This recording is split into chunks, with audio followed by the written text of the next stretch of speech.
right into what we're talking Okay. about nutrition, sexual health, reproductive wellness. And, especially in days and times like this where we've seen a rise in PCOS, health issues regarding fertility from PCOS to endometriosis, fibroids and the likes. So I feel like it's such an important topic that we're having here today. And, just first of all, in just relatable terms, we would like you to just talk about what, in your own definition, what you would describe and define as sexual health and reproductive wellness in women. Okay, thank you, Belumi. Thank you once again for that very powerful intro. Okay, so let's get straight to the topic. Unfortunately, this is a very bulky topic. I don't think 1 hour would be enough for us to exhaust everything, but I'll try to see how much I can be able to deliver between now and when the program comes to an end. Now, to the question, what is sexual health? I think the question has to do about sexuality and reproductive wellness. Well, in very simple terms, it is defined as a state of complete mental, physical, emotional, and social well-being that relates to sexuality and reproduction. I'll break it down. It's a state of mental, so it's not only until you have a physical pathology or problem, or you're having a discharge, that you begin to complain that you have a sexual health problem. Sometimes it is mental. In fact, let me show you, Belumi. Do you know that the biggest sexual organ in a human being is the brain? I've never heard that before, but I mean, that's it's the brain, right? So mental health is extremely important. A state of mental, physical, emotional, and social well-being that pertains or relates to a person's sexuality and reproductive health. Now, somebody will want to ask, but doctor, when you people use these terminologies, sexuality, what does it really mean? Well, when you talk about sexuality, you are talking about how a person goes about seeking sex and intimacy with other people. So essentially, anything that allows you to seek positive sexual gratification, all right, and to become intimate with people of your own attraction. That's what we call sexuality. So you hear people say things like, well, gender, identity, sex or sexual orientation, intimacy, and all of those stuff. Essentially, these are factors that can affect or determine how essentially a person is going to go about seeking sexual gratification or intimacy with other people. So that's one part of sexuality, or the one part of the definition. You now come to the area of reproduction or reproductive health. So when you are talking about reproductive health, in a nutshell, what you're saying is that the person is in a good enough state, mentally and physically, to be able to aspire to reproduce. So for a woman, the woman should be able to aspire and to succeed at reproduction. She should be able to, if she desires to have a baby, she'll be able to get pregnant. That is the other aspect of the definition. So if you are in a state of health that allows you to either pursue your sexuality positively, as well as reproductive outcomes positively, that is what we call sexuality and reproductive wellness. I mean, thank you for breaking it down for us, because while you were talking, it just made more sense when, a friend of mine was going through so much at work and she was so stressed. And I remember her complaining around that time that her libido was very low. And, at first I was like, maybe it's because you're not thinking of having sex. But now that you say mental is the totality of, your wellness, now it makes a whole lot of sense. And I mean, it also makes sense to why, when you're stressed or overworked, sometimes you have irregular menstrual cycles where you've probably done, like, instead of 1 month, you're seeing your period again in 2 weeks and all. And, speaking of menstrual cycles, it's 28 days, 30, depending on the length. It's a journey for a lot of women that we have to go through every month, dealing with the mood swings, dealing with the cravings, the loss in appetite, or, people like us that we gain appetite, especially for sugary stuff, towards our period. So in terms of nutrition now, is there a way we can find a balance to regularize it more? Are there certain things, maybe if we're ovulating, that we can eat to help, or, in our periods? I mean, we know the common stay away from sugar, yes, because it leads to cramps and all of that. So, what would you say in terms of nutrition now and just the overall menstrual cycle of a woman? Okay, so that's a very interesting question, and thank you for asking. Let me start by emphasizing the importance of nutrition. Now, this is a truth or an understanding that I have stumbled upon lately during my moment of reflection. For those of you who are here, whether you are a man or a woman, you see, while you may want to blame your village people for some of the experiences you are going through, while you may want to blame something else that perhaps is not within your control, we now know that the majority of medical experiences in terms of illnesses that we go through are due to factors that are directly within our control. So, for example, how or where you sleep or how long you sleep for, what you eat, how you eat, and when you eat. These are very important factors. Another one could be your lifestyle generally. Maybe you are more socially adapted, so that allows you to drink occasionally, to engage in maybe smoking or cigarette, stuff like that. These are things that at the end of the day, they form the bulk of factors that are responsible for the illnesses that we experience as human beings. And to that extent, you have to emphasize the role of nutrition. Now, this is something that is extremely important, Belumi, because we eat every day. Anything you are doing frequently, whatever it is you are doing frequently, you have to pay attention to it. Whatever it is you are doing that has become like a routine in your life, you have to pay attention to it. It's either it is helping your health one way or the other, or it is damaging your health one way or the other. Unfortunately, nutrition is one of those things, or food is one of those things that we have to eat daily. Some people don't eat daily, those who are doing intermittent fasting and the likes, that's fine. But the point here is that you have to eat to survive. So it is important that what you are eating is not in any way endangering your health or putting a threat or serving as a threat to your survival. Having said that, let's narrow it down to the topic of discussion. How does nutrition affect a woman's sexuality or reproductive health? Major. The effect is major and profound.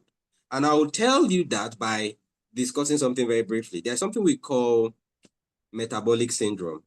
I will explain it for those of you who are not medically inclined. So metabolic syndrome is a condition that can happen in men and women as well. But essentially, it's a constellation of risk factors that when they are present, they can increase a person's risk of developing stroke, developing diabetes, or developing cardiovascular diseases. That's what we call metabolic syndrome. And what are some of these factors? Number one, obesity. Now, remember I mentioned that most of the things that affect our health to a very large extent are things that are within our control. Obesity is one of them. But in this instance, some people might say, when I check my weight, I'm not really that obese. There's another one they call abdominal obesity. So you can be not really big generally, but abdominally, you are big. So if your abdomen, since we are discussing women's health now, if your abdominal circumference, if you carry a tape rule, I have a tape rule here, I think. Doctors have tape rule. Have you ever wondered why doctors carry tape rule? You always have tape rule. I wondered why. Please tell us why. We use it to measure. Sometimes you can measure the size of the head to determine that your head is too big. You can use it to measure your abdomen. Is there okay, well, we're talking about abdomen now, but I mean, yes. My jokes that my head is too big, so now I want to measure my head. All right, so if as a woman, you measure your abdominal circumference and it's in excess of 35 inches, That's what Sorry? is in excess of 35 inches. That's what we call abdominal obesity. Wow. All right. So you can do a BMI check. Your BMI is normal. But if you now check your abdominal circumference as a woman is in excess of 35, is in excess of 35 inches, it means you are abdominally obese. And what that will imply is that the same risk factors that somebody who is generally obese will be exposed to, those are the same risk factors you are going to be exposed to. Sorry, quick one. I just had to cheap, or I have to ask. Even after childbirth? Okay, now, when I was talking about abdominal obesity, it is different from abdominal protrusion. Because when somebody has a big belly, it is either due to fetus, we call it 5 Fs. It is either due to fetus, it is either due to feces, poo.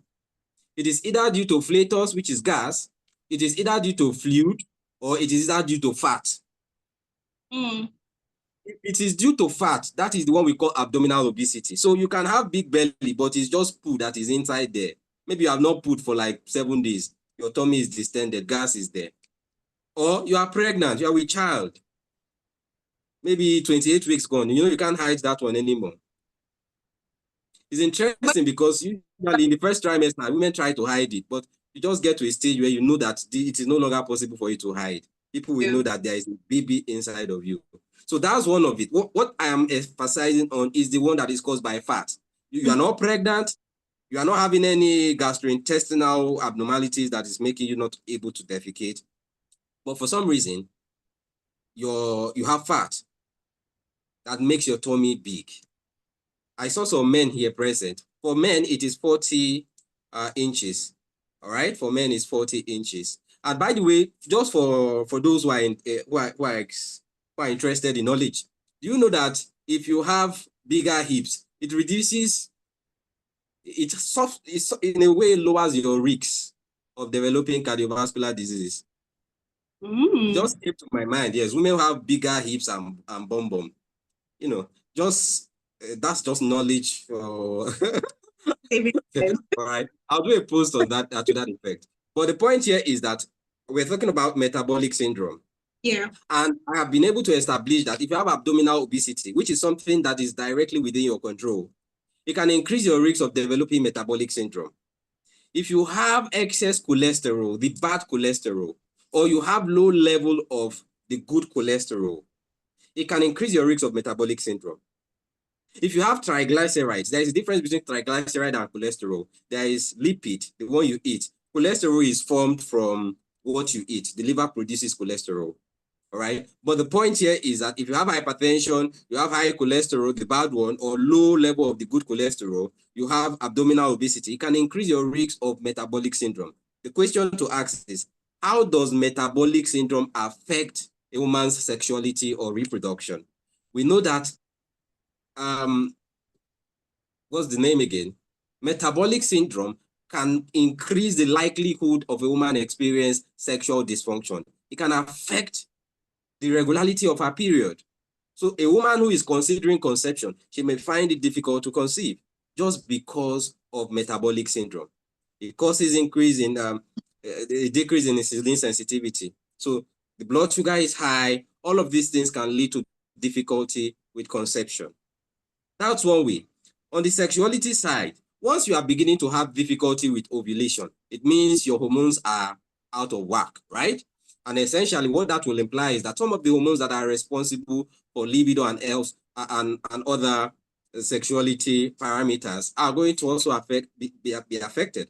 And that can make you not to experience wetness to the degree that you are meant to experience it, or maybe not to have that high libido that as you used to experience it. So yes, diet plays a significant role. Even in your period, Belumi, do you know that if you eat a lot of sugar or you eat foods that are more likely to predispose you to experiencing inflammation during your period, you will suffer. Sugar, processed sugar is like fuel to your period, your cramps. It makes the period more painful. So there are some foods that when you eat around your period, you are eating a lot of salty foods around your period. You are going to just just zero your mind that you have signed for shigi. You have signed up for shigi. You are going to experience it. Excess Even salt. salty food. Yeah, salty foods. What did you say? Even salty food. I thought it was sodium. Yes, because you are more likely to be bloated around your period, right? And sodium causes water retention. You are more likely to feel more bloated. It will make the whole experience more uncomfortable for you. So there is that one, salt. There is also sugar, excess sugar. If you are eating a lot of fatty foods, processed meats, or foods that are high in trans-saturated fat, you are going to suffer. It will make the experience more difficult for you. That's period. Now go over to ovulation. You are about to ovulate. Generally, for most women, that's when they have the highest urge for sex. You are eating foods that can interrupt ovulation. You are going to experience problem. Foods that are high in saturated trans fat, food that are high in processed sugar. These are foods that can negatively affect ovulation. So yes, absolutely, 100%, what you eat can affect your wellness as it pertains to reproduction and sexuality. So, I mean, just since we're here, just recommend, like, how do we know the right foods to eat? I know you've said processed sugar and all of that, and some things seem easy, but especially since we're here in Nigeria as well, like, what would you describe as the right foods? Because I've been on various diet platforms, and I'm sure like a lot of women or even men have been there as well. And whenever they give you like a meal course plan or something, you see broccoli, you see strawberries, you see foods that we don't necessarily have or grow here. So tell me, as a Nigerian, so you have to localize whatever it is you are learning from, the Western world. But let me emphasize something very important. So when it comes to nutrition, the best nutrition as it pertains to health right now is the one that they call the Mediterranean diet. The Mediterranean diet. What does that mean? So Mediterranean diets are diets that are specific to the Mediterranean countries. So your Italy, Spain, those countries. These are diets that are found to be of greatest value to the health. So what are these diets? These are diets that are high in fruit and vegetables. And then they are also high in healthy fats. So it's not all fats that are bad. Some fats are healthy. Some fats are not. So for example, saturated trans fats are bad. We don't want those ones. All right. Unsaturated, the ones that are unsaturated are usually better in terms of how they affect the health. So food, what? An example of unsaturated fats. So for example, olive oil. Okay. Oils that you get from your nuts. Or in fact, even some of the foods like your cashew nuts, your walnuts, these are sources of unsaturated or the healthy type of fats that we are talking about. All right. So we use the standard of Mediterranean diet. So we have the Mediterranean diet, right? Now, what about people? So I was on a group and a pregnant woman was asking, somebody posted about plums. That is it safe for a pregnant woman to eat plums in pregnancy? So I answered her. So the woman was like, are there plums in Nigeria? Now, the one that asked the question, obviously she's in Europe. Like, maybe you can see it if you go to ShopRite. And so I understand that there is a dichotomy when you want to localize some of these food products. But we also have our own local derivatives. Foods that are high in vegetables, ugu, eforiro, these are foods that are high in green leafy vegetables. There is another one they call for those who probably may be experiencing anemia, because anemia can also affect your reproduction, right? To a large extent. If you are experiencing anemia, there is this one they call, what's the name now? They say hospital too far or something like that. Those who are hospital too far, that's what they call it in the local. Is it set leaf or what? It's a type of leaf that they use, Interestingly, we have studied it. And we know that it can help with boosting blood levels. So people who are experiencing anemia can also look towards that angle. But your ugu, your green leafy vegetables, your bananas, your your apples. Apples are great. All right, apples are great. And by the way, since we are talking about sexuality, let me tell you, those of you ladies who are here, do you know that I wanted to mention red wine, but I'm thinking perhaps red wines are now expensive because of the inflation. So not many people will be able to, not many people will be able to afford red wine. But in any case, if you go, probably they take you out on a date and you are served red wine. If you know you are not ready for any coital relationship, please just decline it, because red wine contains polyphenols. These are antioxidants that can improve blood flow to your genitals. Before you know, you're laughing, you're already hitting the gentleman. Before you know, they have upped your pints. I'm serious. That's how you will laugh and say, "You're too funny." They have they have done you something. Dark chocolate as well. Is that true? Yes, dark chocolate as well. All right. Your watermelons. So watermelon is described. Yes, absolutely. There's a reason men eat watermelon. There's a reason. Are there gentlemen here? If you are a man and you are here, please just indicate. I want to give update. I want to give the gentleman update very quickly. Gentlemen, if you are here, just indicate in the chat box by a wave of hand. The gentleman here. So watermelon is excellent. It contains compounds that can help, compounds like citrulline. These are compounds that can help increase blood flow. If you have been underperforming, don't worry. Take watermelon. Let your wife just leave her. Go and eat. Buy those ripe ones that Aboki sells. Eat and even eat the white portion of it. And then rest. For better performance, wake her up around like 8 a.m. in the morning. If she has not woken up, that's the time, because testosterone is also highest around that point in time. Yes. Eat watermelons. But interestingly, just as watermelon helps with blood flow to the genitals in men, it also helps with blood flow to the genitals in women. If you eat watermelon, maybe you are having issues with vaginal dryness, eat watermelon generously. You will see everywhere will just, it will, since you are Nigerians, it will stew. Everywhere will stew. I'm talking like a Nigerian. You please, you people, I'm teaching. This is how I teach. All right. So pardon my language. Yeah, right. Quickly, I've got, since we're talking about fruits as well, what are pineapples? Because I've seen that when it comes a lot of pineapples more than now. The thing with pineapple is it might not necessarily improve maybe lubrication, but it's, you know, the flavor can seep into the vaginal secretion.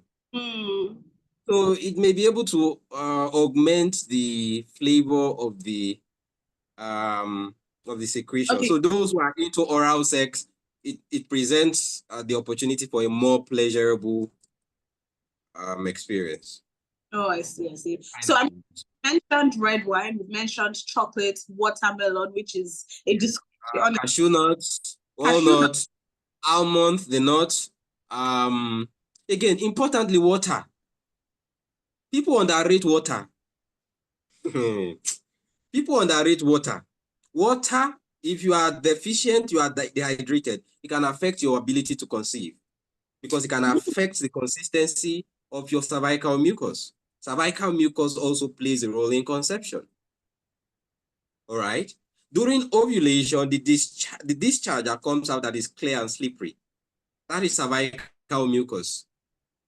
All right. And there is an ideal specification for that cervical mucus that is necessary for sperm travel. If it is too thick or too watery, it's a problem. There is an ideal specification. So if you are not taking enough water, you might not even be able to produce enough cervical mucus.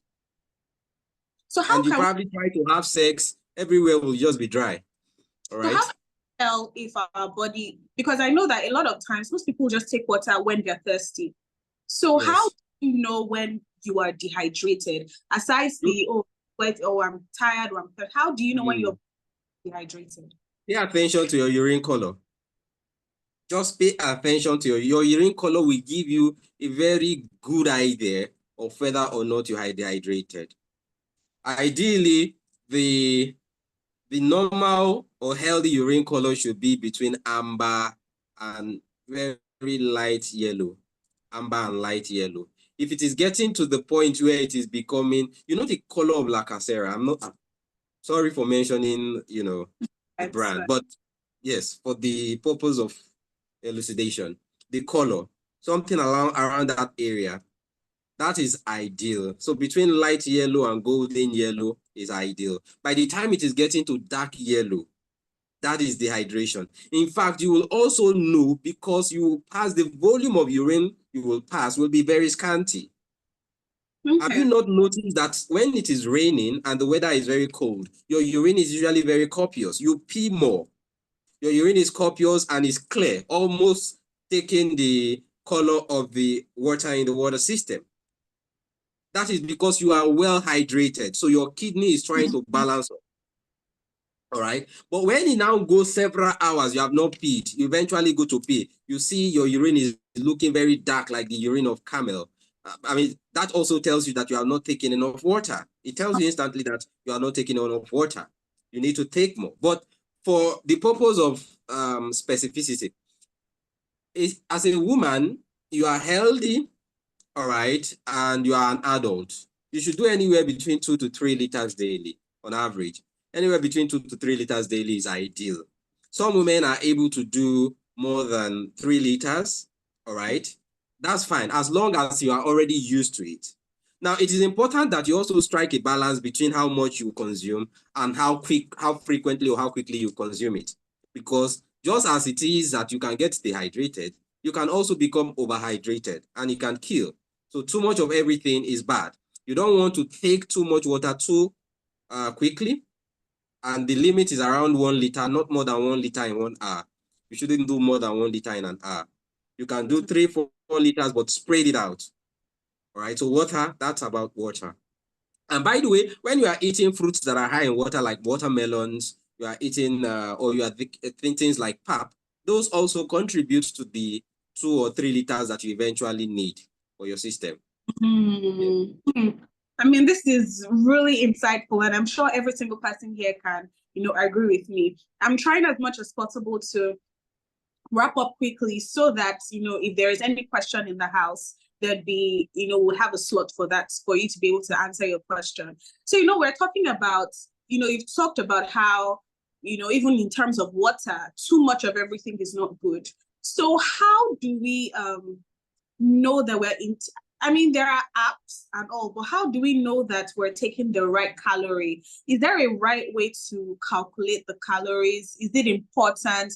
Do we need to? When it comes to nutrition, people talk about portion control. People talk about calorie intake, working out and so much more. So how exactly do we just strike a balance with everything in terms of knowing what to eat and how to eat it? Okay, so that's a question that, to a very large extent, one will need a dietitian to figure out, particularly as it is obtained in our environment, because unfortunately, you know how they have the Mediterranean diet, right?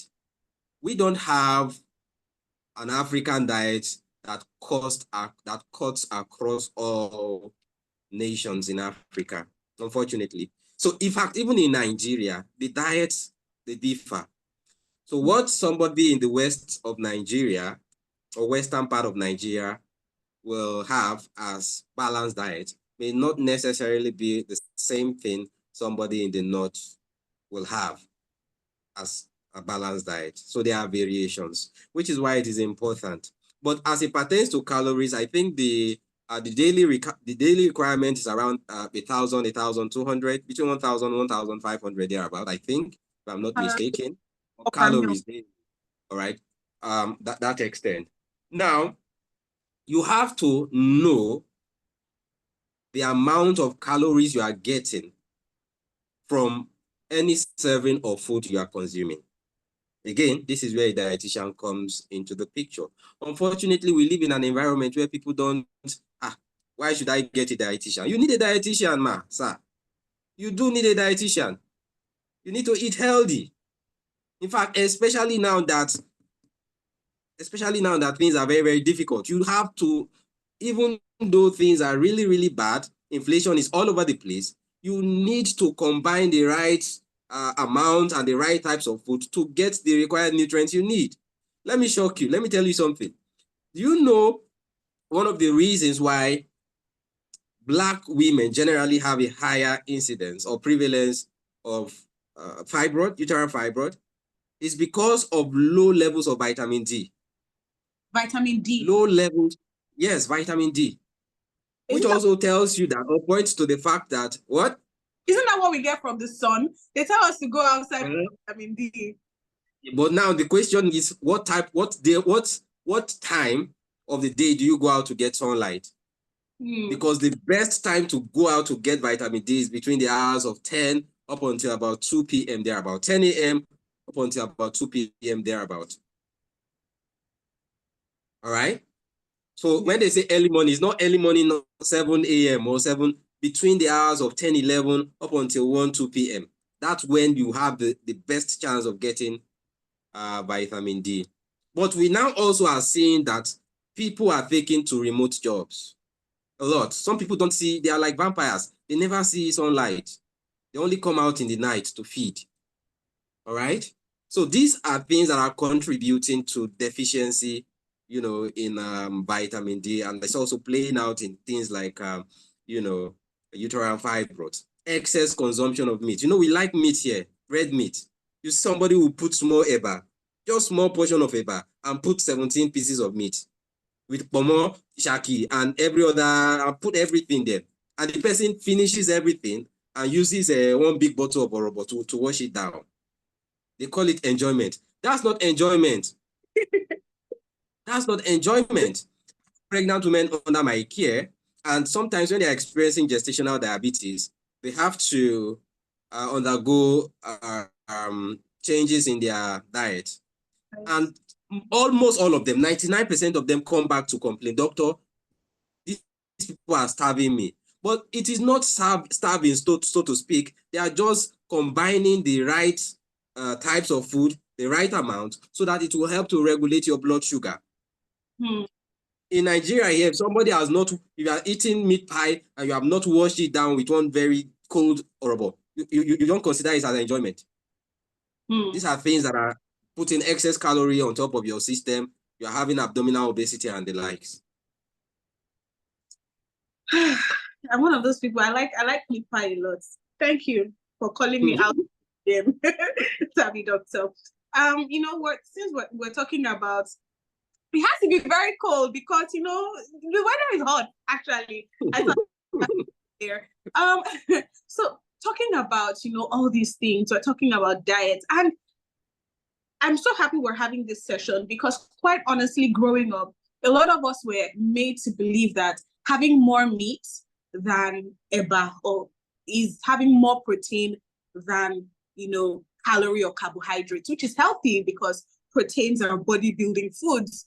So now that you're saying that is not right, it's like, okay, we need to go back to the drawing board and read. Absolutely. Absolutely. Let me just emphasize a thing or two there about protein. All right. So by the way, there are proteins that you can consider healthy, especially as you are getting older. Leave the red meat and the likes for your children. If you are here, you are a mother, give the gizzards, give them to your children. Some women, some wives, they will carry gizzard, they will carry the drumstick, everything, put it and pile it and go and give Oga. Oga is 52 years old. And you are wondering why he's having BP problem. It's a dogu. Give it to the children. They need the protein for the development of their brain, for their growth, everything. Haven't you noticed that if you do a comparative study, just compare African children with their counterparts in Europe, in the Western world, you see that in terms of height, the Western guys are taller. They are taller. Yeah. Because they feed them a lot of protein, they give them egg. They give them enough of a lot of meat they eat when they are growing up. By the time you are getting old, you are getting to your 30s, chairman, unfortunately, for most people, that's when they now start to experience some level of success and they just want to use vex and say, I have arrived. I have arrived, I will eat well now. It becomes a problem. So you eat and then poison yourself. When you are getting to that stage, you want to go for safer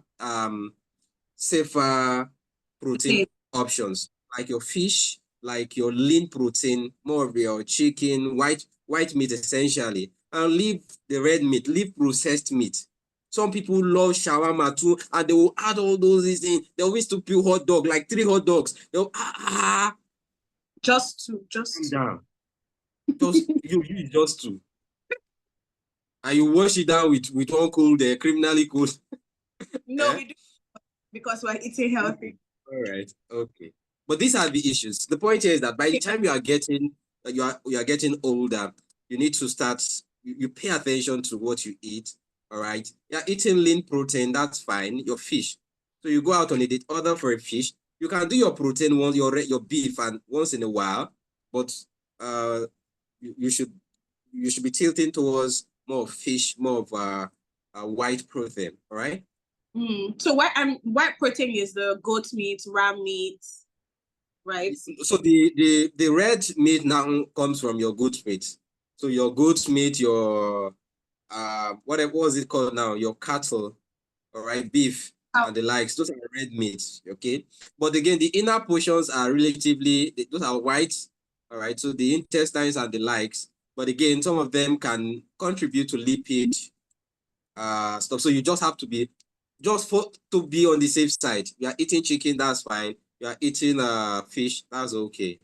All right. It should be an occasional thing when you eat your red meat, your asun and the likes, and your beef. Okay.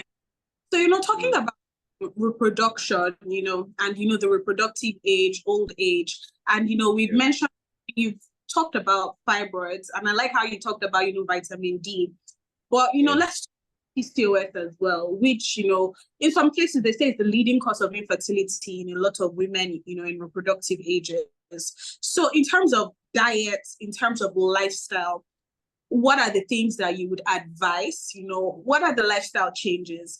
And while we're talking about that, I also want you to, because I've actually had to deal with PCOS, and I know that trying to Google and read up on certain things, I saw all these mixed clove in water, drink fenugreek, your chai seed or chia seed. We've seen some of all these DIY treatments and stuff. So I want your take on that. But then I also really want to know about diet and lifestyle as regards to PCOS. All right. So for those who are probably hearing of it for the very first time, PCOS stands for polycystic ovarian syndrome. It's an endocrine condition. When I say endocrine, I mean it's a hormonal problem. Now, so what happens in PCOS? Women who experience or who are having PCOS, right? They have a constellation of symptoms, or should I say syndromes? Yes. So number one, there is an exaggeration of the male hormones in them. Just as men have testosterone, the primary hormone in us, women have estrogen in them. Women also have testosterone, but it's tightly regulated. Men also have estrogen, but it's tightly regulated. In women with PCOS, the testosterone, which are the male hormones, the androgens, they are higher than normal. That is why some women experience male pattern type of hair growth. They might start to sprout hair from their chin, from their chest. Some of them start to lose hair on the scalp, so they become bald. Okay, so you can experience that. The voice may become very thick. Yeah. And because the male hormones, the male hormones are higher than normal, they can affect ovulation. That is how some of them can miss their period for a very long time. Sometimes some can go for up to a year without a period. If you are not ovulating, the first sign that will play out is that you will experience irregular flow. I'm not talking of irregularity that is maybe your period skips by 1 or 2 days or 1 week. Several weeks, your period can turn, you not see it. All right? So it can affect that. Another thing, again, that women, so there is high level of male hormones. Another thing is that they do not They have issues with ovulation, so there is anovulation. Another thing is that their blood sugar will increase, so there is insulin resistance. And that is what is responsible for the weight gain. That is what is responsible for the weight gain that they experience. And PCOS is such a shameless thing in that you will gain weight so very quickly, but to lose the weight becomes a very difficult task. Yeah. You don't lose weight the way you gain it. You gain weight very quickly, but to lose it, it is very, very difficult.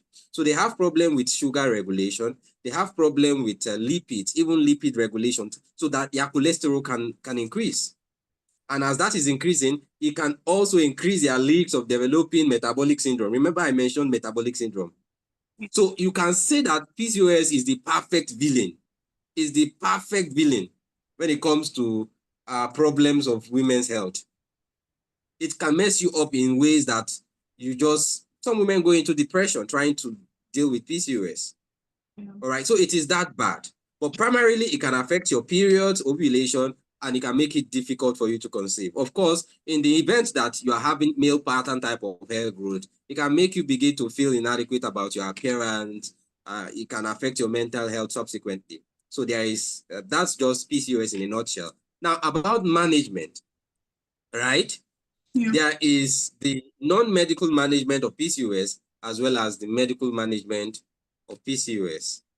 Medical management involves the use of drugs. So, for example, a woman who is trying to conceive and is having difficulty with ovulation, there are drugs you can give her to stimulate her ovaries.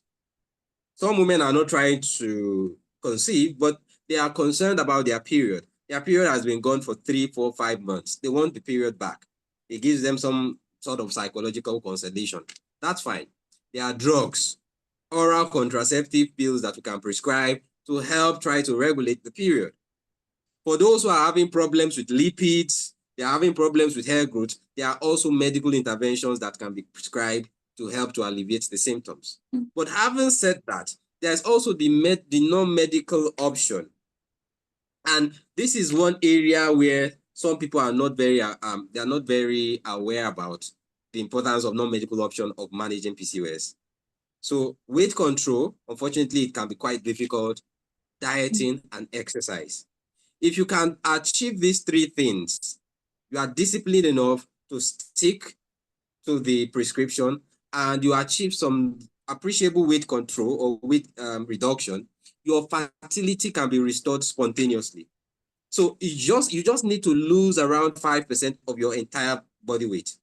If you can lose 5% of your entire body weight, it can restore fertility. Your ovulation can be restored spontaneously. So we have seen cases of women not using any medicine and they are able to achieve conception. They had PCOS, they were able to achieve conception without using any drug. They were just able to monitor their diet, pay attention to their weight, exercise as routinely as prescribed.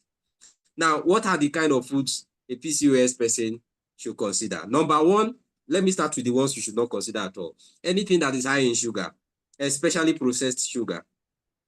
Anything that is high in saturated trans fat.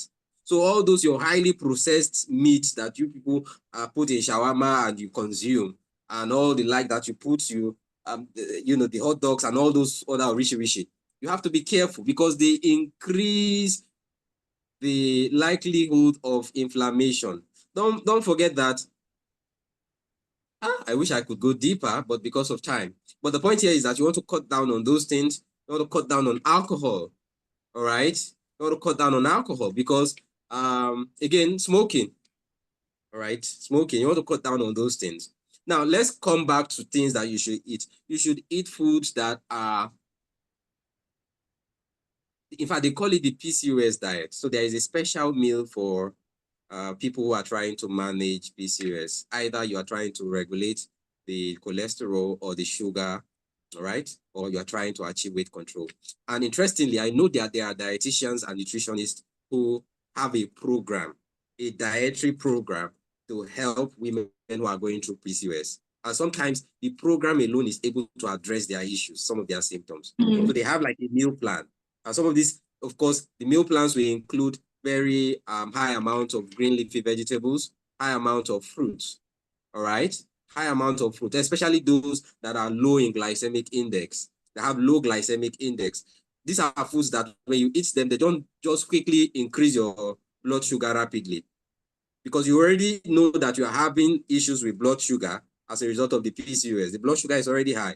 You don't want to eat foods that will worsen that experience. So foods that are low in glycemic index, foods that are essentially green leafy vegetables. And of course, when it comes to the meats or the protein side, you want to do more of plant-based protein. So your legumes, your beans and the likes, these are things that are good for you. When you are looking at fish, you want to consider fish that are high in omega-3 fatty acids, your salmons, sardines. These are all great, all right, for women who are experiencing polycystic ovarian syndrome. But ultimately, you have to sit down with a dietitian to prepare a dietary program for you. Okay, I heard eating bread and taking dairy products is really bad for PCOS. Oh, absolutely, absolutely.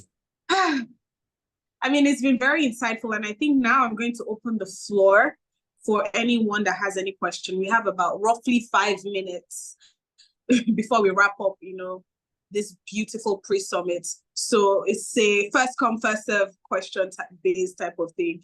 So please, if we have any question, let's feel free to answer now. The floor is open. Yes, indeed, Moshood, it's been very, very insightful. If you have any question whatsoever, please let's ask. I'm going to give us like 30 seconds to type. And while we're doing that, just so that, because I feel like we need to talk about it since we're talking about, sexual health and, reproduction, sex, nutrition.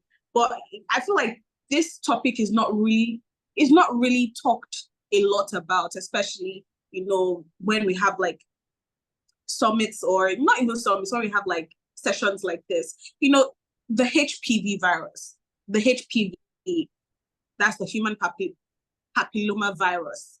And, I heard, yes, that men are natural carriers, I think, of this. So as women, we need to always check and, what do you have to say on that? But I would like to ask this question, then you can use that to close in terms of HPV and, screenings and all of that. So this question from Bukola Oloye, it says, what advice will you give to a woman with uterus prolapse, majorly in terms of her diet?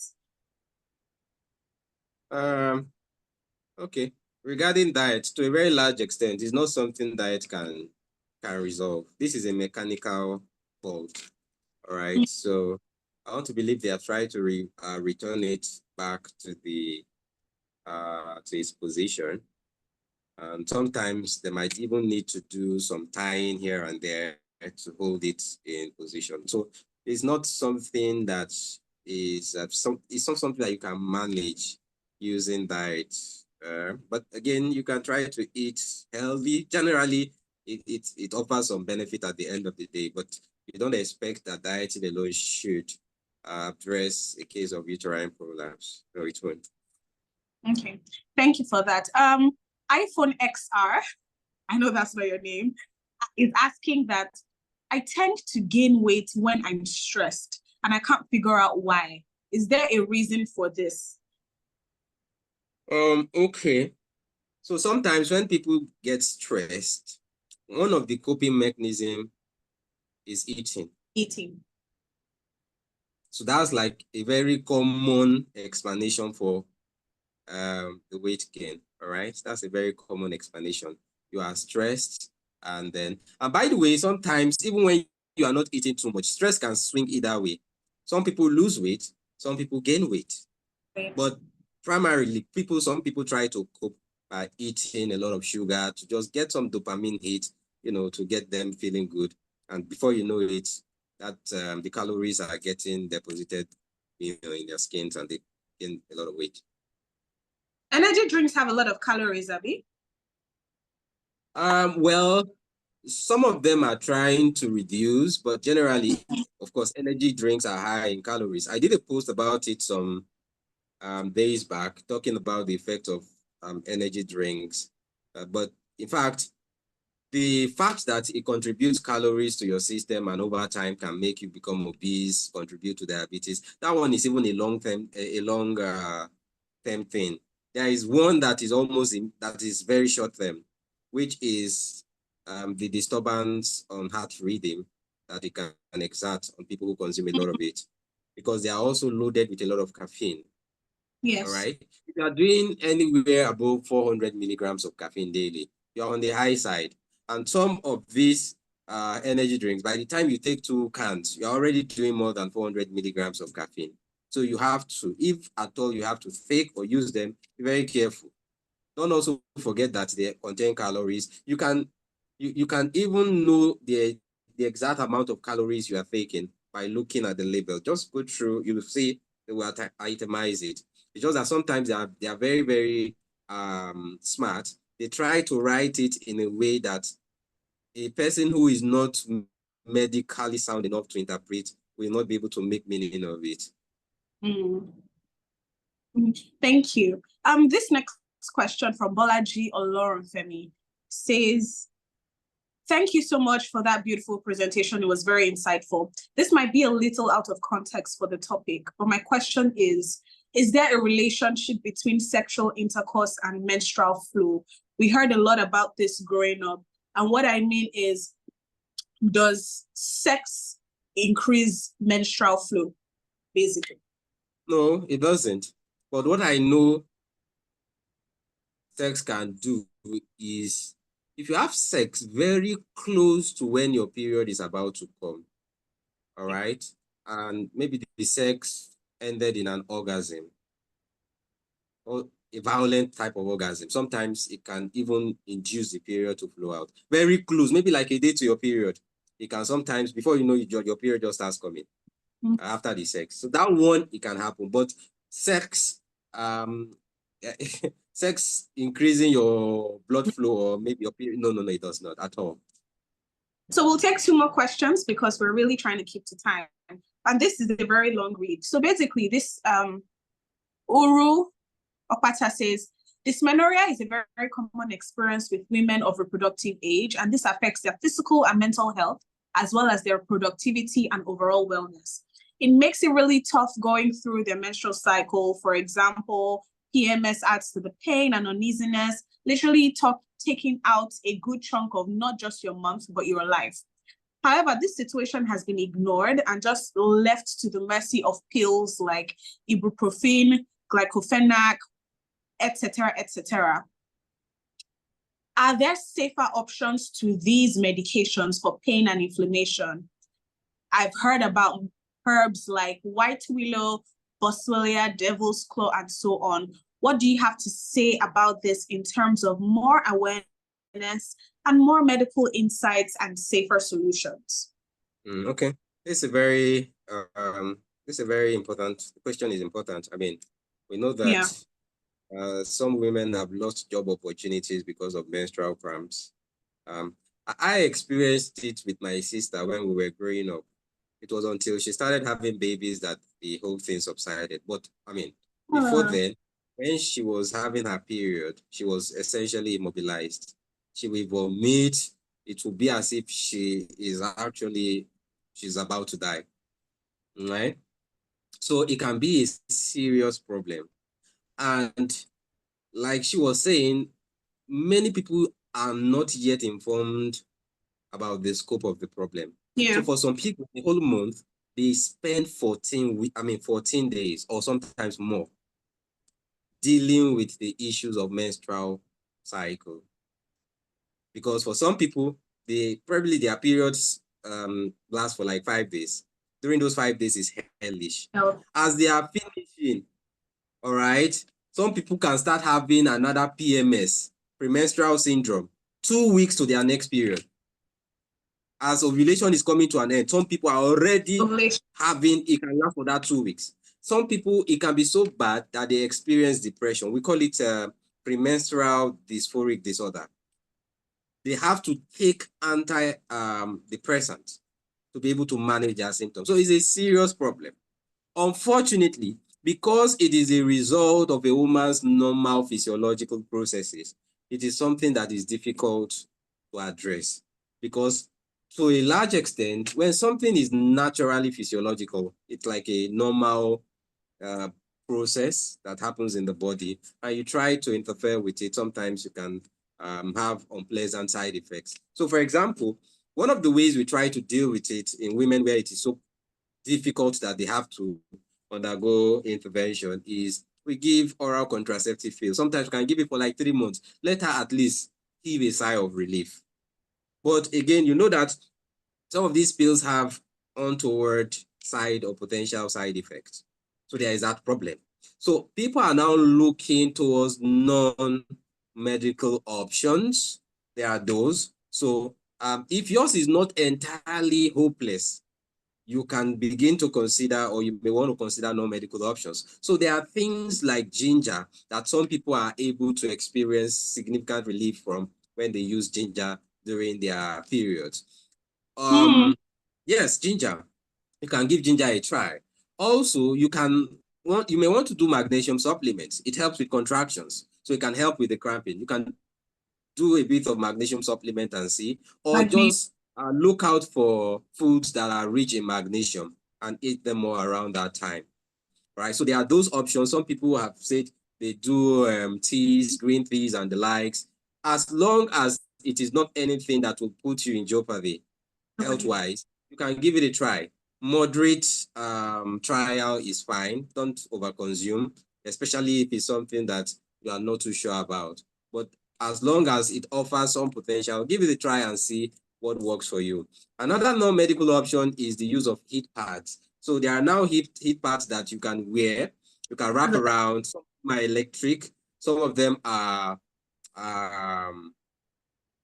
some of them you have to heat them up manually and then put them around. Some women do it, even they do it yourself. They use water bottles, warm them up, and then put on their belly. It helps with improvement of pain.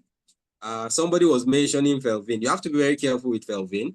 It's an NSAID because it can induce ulcer if you are not very careful. So use Felvin cautiously. Do not exceed because it works. Interestingly, it works. And because it works, there is the possibility or the risk that ladies can abuse it. When you are getting to the point of abuse, it becomes a problem. Before you know it, you have developed ulcer. All right. So these are interventions. But again, like you rightly said, there is a need for people we've had doctors, scientists, all relevant stakeholders to come to a round table and really come up with solutions that are safer, more effective in dealing with dysmenorrhea. Thank you so much. So let me answer your question before I leave. Yes. Okay. So you asked about HPV. HPV, okay, so HPV stands for human papillomavirus. Is one of the commonest, HPV infection is one of the commonest STIs in the world. So when you're talking of the commonest ones, you are talking of herpes, and they're talking of HPV. These ones is like they are the chief circulated STIs in the world. So when you are talking of HPV, there is you categorize them into the high-risk strains and the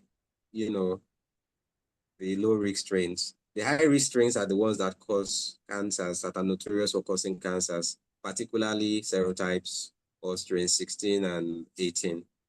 Yeah. Okay, these are the ones vaccines target the most. So when you hear of HPV vaccination, they particularly target these ones because they are the ones that are notorious. They cause about 75% of all cancers that are caused by HPV. So cervical cancer, anal cancer, even oral cancer, penile cancer. So some people say, I am a virgin. I've never had penetrative sex. But you have had oral sex, man. You have had oral sex. What if the penis you put inside of your mouth had the high-risk strain of HPV? They have deposited it inside your esophagus. and it's there, it's festering. Before you know it, people be very careful.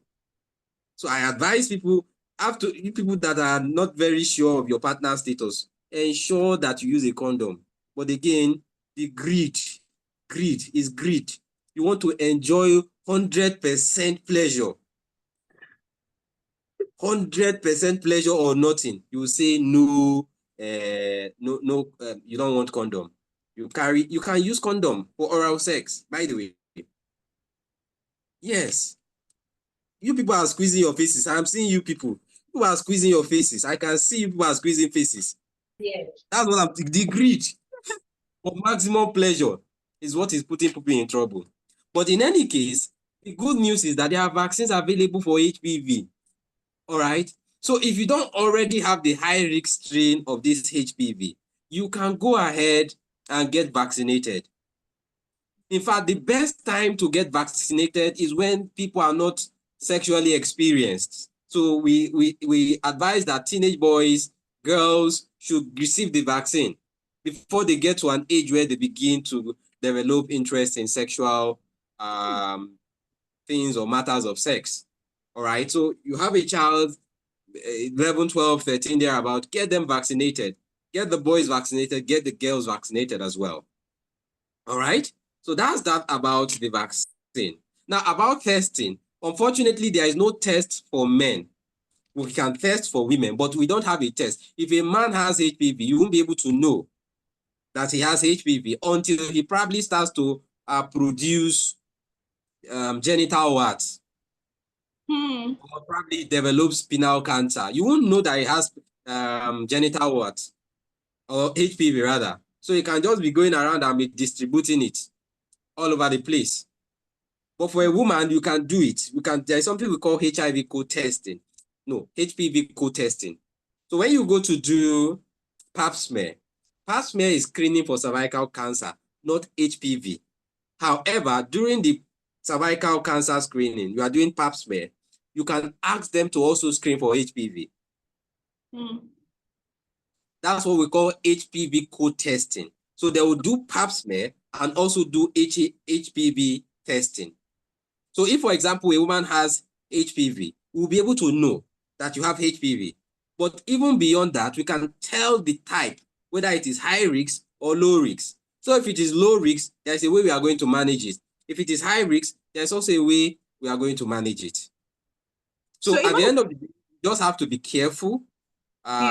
Ensure that you are sexually responsible. You don't have sex indiscriminately.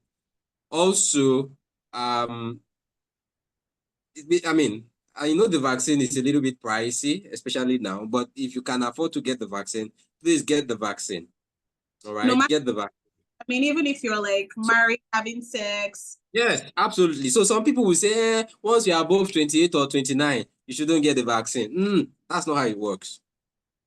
It is possible that you can have HPV, but the HPV you have is the low risk type.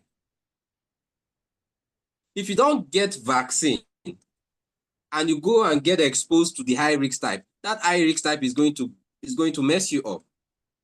So as long as you are not up to age 45, I advise you, please get the vaccine. What you can try to do is, before you get the vaccine, so for those of you who are already sexually experienced, I mean, you might want to do your cervical pap screening. That's the pap smear. Do a pap smear with HPV testing. If it comes out that you have the high risk type of HPV, then the vaccine is worthless.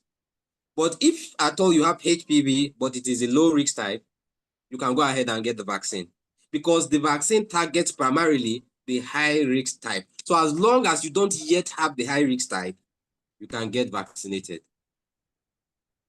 Thank you so much. I know that we're way past our scheduled time, but it has just been such an interesting, informative, insightful session. And we have to say thank you so much, Sabi Doctor, for just creating this time to be with us. We're truly grateful. Thank you all so much. And to every single person who stayed here from beginning to the end, thank you so much for being here as well. We hope that indeed it surpassed your expectations and, you know, you were able to learn at least 3 or 4 things, because I know we learned more than 1 or 2. Thank you so much once again, Damien Aver, for such a beautiful session. We will be following you on Instagram. Please do make sure to follow him on Instagram to see more content such as this. And I know you have live sessions as well. So, you know, follow him on Instagram, The Real Sabi Doctor.